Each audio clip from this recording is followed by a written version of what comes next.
কলকাতা টিভিতে আপনাদের সকলকে স্বাগত। আপনাদের সঙ্গে রয়েছে আমি অঙ্কুর। শুরু করছি সংবাদ সারাদিন। এই মুহূর্তের অন্যতম গুরুত্বপূর্ণ খবর, গত কিছুক্ষণ ধরেই কলকাতা টিভির দর্শকদের আমরা জানাচ্ছিলাম রাজ্য বিজেপির পক্ষ থেকে কেন্দ্রীয় বিজেপির কাছে আসন্ন লোকসভা নির্বাচনের জন্য বিভিন্ন লোকসভা আসনে কিছু প্রার্থীর নাম প্রস্তাব করা হয়েছে। সেই প্রস্তাবিত প্রার্থী তালিকা এক্সক্লুসিভলি আমাদের কাছেই একমাত্র রয়েছে। আমরা সেই তালিকার থেকে কিছু নাম ধাপে ধাপে কলকাতা টিভির দর্শকদের জানিয়েছি। এই বিষয়ে প্রথমে আমরা দুপুর 1টার সময় প্রথম 10 জনের নাম জানানো হয়েছিল। তারপর উত্তর 24 পরগনা এবং দক্ষিণ 24 পরগনার লোকসভার যে সমস্ত আসনগুলি রয়েছে সেই আসনে কারা প্রার্থী হচ্ছেন সেই বিষয়গুলিও আমরা জানিয়েছিলাম কলকাতা টিভির দর্শকদের। এক্সক্লুসিভলি সেই প্রার্থী তালিকা এসেছে আমাদের কাছে। আমরা এরপরে বাকি যে কেন্দ্রগুলিতে বিজেপির প্রার্থী তালিকা যাদের নাম প্রস্তাবিত হয়েছে রাজ্য বিজেপি নেতৃত্বের পক্ষ থেকে তাদের নাম আমরা জানাবো একে একে কলকাতা টিভির দর্শকদের। আপনাদের জানিয়ে রাখি এই মুহূর্তে যে নামগুলি আমাদের হাতে এসেছে তার মধ্যে অন্যতম হচ্ছে পুরুলিয়া থেকে যে নামগুলি আমরা একে একে বলছি। আমরা এর আগে উত্তরবঙ্গের নাম বলেছি, উত্তর 24 পরগনা, দক্ষিণ 24 পরগনা বলেছি দক্ষিণবঙ্গ থেকে। এছাড়া হুগলি, পূর্ব মেদিনীপুরের নামও বলা হয়েছে। এবার মূলত যে দক্ষিণবঙ্গের যে জায়গা যেখানে তৃণমূল কংগ্রেসের একটা ভালো জনভিত্তি রয়েছে এবং পাশাপাশি বিজেপিরও পশ্চিমাঞ্চলে, রাজ্যের পশ্চিমাঞ্চলে যেখানে বিজেপির একটা ভালো জনভিত্তি রয়েছে সেই জায়গাগুলোয় কারা প্রার্থী হচ্ছেন সেই তালিকায় সেই সমস্ত বিজেপি প্রার্থীদের নাম আমরা ঘোষণা করতে চলেছি এই মুহূর্তে। পুরুলিয়া থেকে রাজ্য বিজেপির পক্ষ থেকে যার নাম প্রস্তাব করা হয়েছে তিনি বর্তমানে সাংসদ জ্যোতির্ময় সিং মাহাতো। আপনাদের জানিয়ে রাখি পুরুলিয়া কেন্দ্রে বিজেপির প্রার্থী হিসেবে রাজ্য বিজেপির পক্ষ থেকে জ্যোতির্ময় সিং মাহাতোর নাম প্রস্তাব করা হয়েছে। বাঁকুড়া থেকে যার নাম প্রস্তাব করা হয়েছে সুভাষ সরকার, কেন্দ্রীয় প্রতিমন্ত্রী সুভাষ সরকার। বিষ্ণুপুর কেন্দ্র থেকে সৌমিত্র খাঁ, তার নাম প্রস্তাব করেছে রাজ্য বিজেপি নেতৃত্ব, বর্তমান সাংসদ সৌমিত্র খাঁ। বর্ধমান পূর্ব থেকে পরেশচন্দ্র দাসের নাম প্রস্তাব করা হয়েছে রাজ্য বিজেপির পক্ষ থেকে। বর্ধমান দুর্গাপুর কেন্দ্র, এই বর্ধমান দুর্গাপুর কেন্দ্রে 2019 সালে সুরিন্দর সিং আলুওয়ালিয়া তিনি প্রার্থী হয়েছিলেন। এবার কিন্তু মহিলা প্রার্থীকে বেছে নিচ্ছে রাজ্য বিজেপি এবং তাদের প্রস্তাব অনুযায়ী কেয়া ঘোষ রাজ্য বিজেপির মুখপাত্র এবং রাজ্যের বিধায়ক অগ্নিমিত্রা পল, এই দুজনের যে কোনো একজনকে প্রার্থী করতে পারে বর্ধমান দুর্গাপুর লোকসভা কেন্দ্রে।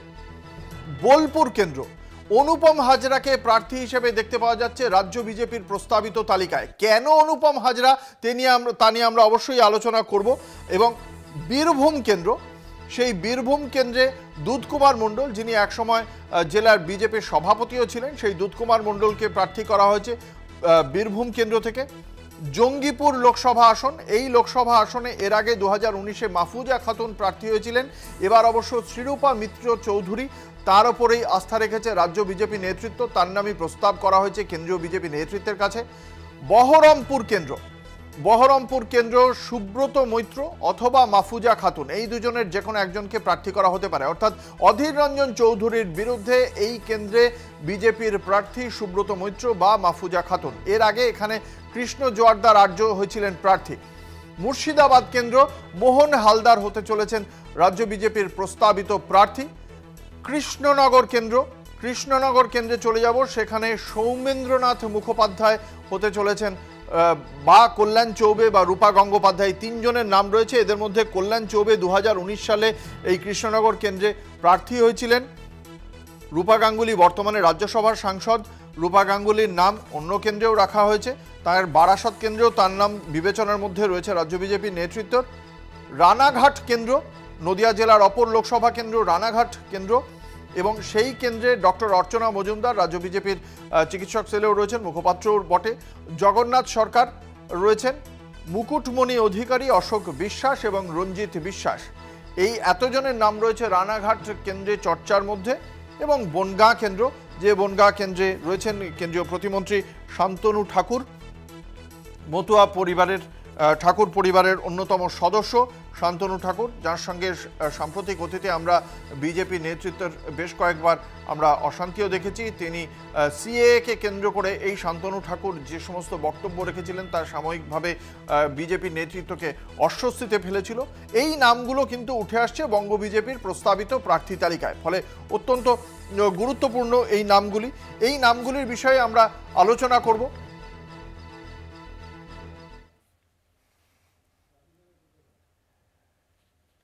এই নামগুলি নিয়ে আমরা চর্চা করব, আলোচনা করব ঠিক কি কারণে গুরুত্বপূর্ণ এই যে প্রার্থী তালিকা এখনো পর্যন্ত দর্শকদের সামনে আমরা তুলে ধরেছি, কোন কেন্দ্রে কাকে প্রার্থী করা, কি কোন কোন সম্ভাবনার কথা মাথায় রেখে এই সিদ্ধান্তের পথে পৌঁছেছে রাজ্য বিজেপি নেতৃত্ব এবং সেই সিদ্ধান্ত সম্পর্কে কি বিশ্লেষণ, আমরা সে বিষয়ে জানবো আমাদের পলিটিক্যাল এডিটর আশিস চট্টোপাধ্যায়ের কাছ থেকে।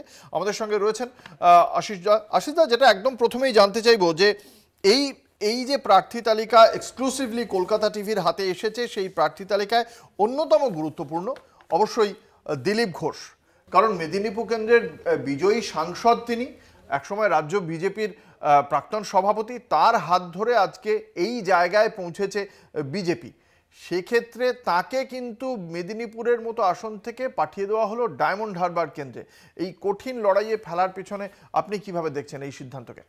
দেখুন, কিছু নাম ভাসানো হচ্ছে বিজেপি রাজ্যের যে নেতৃত্ব বা নেতাদের দল তাদের একাংশের থেকে, এবং এই তালিকাটা দেখে আমার মনে হচ্ছে তার একটা দিক হলো দিলীপবাবুরকে যারা ততটা পছন্দ করেন না এবং দিলীপবাবুর ঘনিষ্ঠ যারা তাদেরকে ততটা রাখতে চান না সামনে, এই রকম যে অংশ তারাই হয়তো এখন বেশি সংখ্যায় বর্তমানে যে রাজ্য নেতৃত্ব রয়েছে তারাই এই ধরনের কিছু নাম নেতৃত্বের কাছে জানাতে চাইছেন বা এই ধরনের নাম তাদের কাছ থেকে বেরিয়ে আসছে।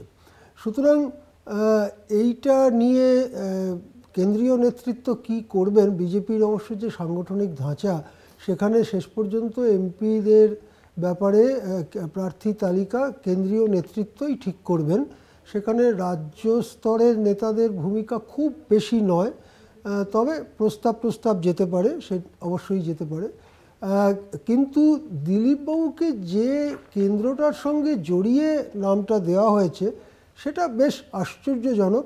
তার কারণ সকলেই সাধারণভাবে যারা রাজনীতির চর্চা করেন বা রাজনীতির ব্যাপারে সাংবাদিকতা করেন তারা জানেন যে ডায়মন্ড হারবার কেন্দ্রটা তৃণমূলের পক্ষে প্রায় ওয়াক ওভার পাওয়ার মতো একটা কেন্দ্র, যেখানে অভিষেক বন্দ্যোপাধ্যায় সাংসদ রয়েছেন এবং তিনি ওখানে প্রচুর কাজ করেছেন বলেও আমাদের কাছে রিপোর্ট রয়েছে সাধারণ মানুষের মধ্যে, এবং সেখানে বড় ব্যবধানে, বেশ বড় ব্যবধানে তৃণমূল জিতবেন এরকমটাই সাধারণভাবে আমরা আশা করি।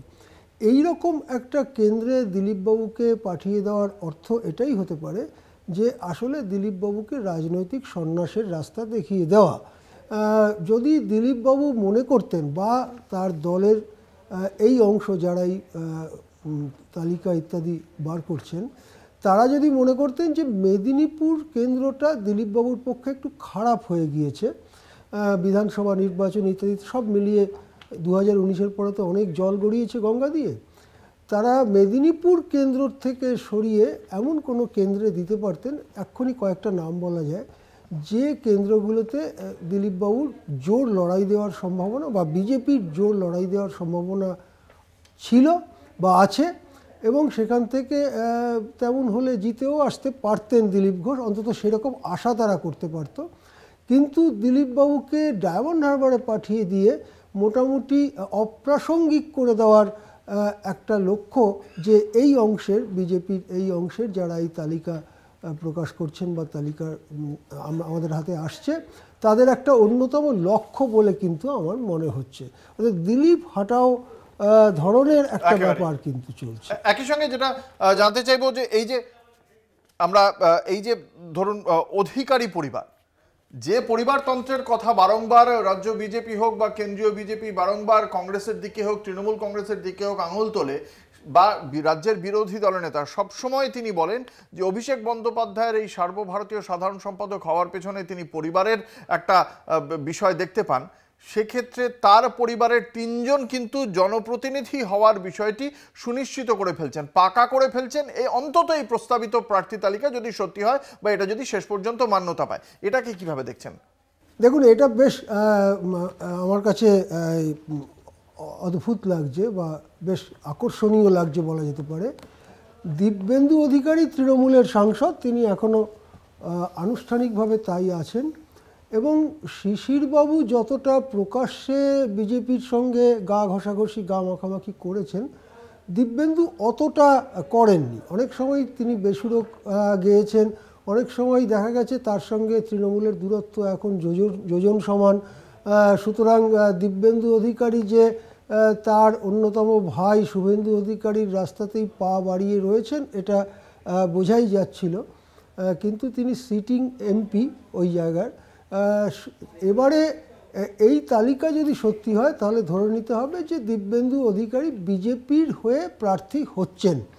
আমরা 2019-এর লোকসভা সময়ও দেখেছিলাম যে বেশ একগুচ্ছ অন্যান্য দল থেকে বিজেপিতে গিয়েছিলেন। এবারেও সেই রকম একটা ইঙ্গিত এই তালিকায় অন্তত পাওয়া যাচ্ছে। আমরা এই আলোচনাতেই থাকব এবং এই আলোচনায় থেকে আমরা এই বিষয়টি নিয়ে আরও বিশদে বিশ্লেষণ করব এবং এই তালিকায় অন্যান্য নাম এবং সেই সমস্ত কেন্দ্রগুলো নিয়ে আলোচনা হবে। একটা ছোট্ট বিজ্ঞাপনী বিরতি, সঙ্গে থাকুন।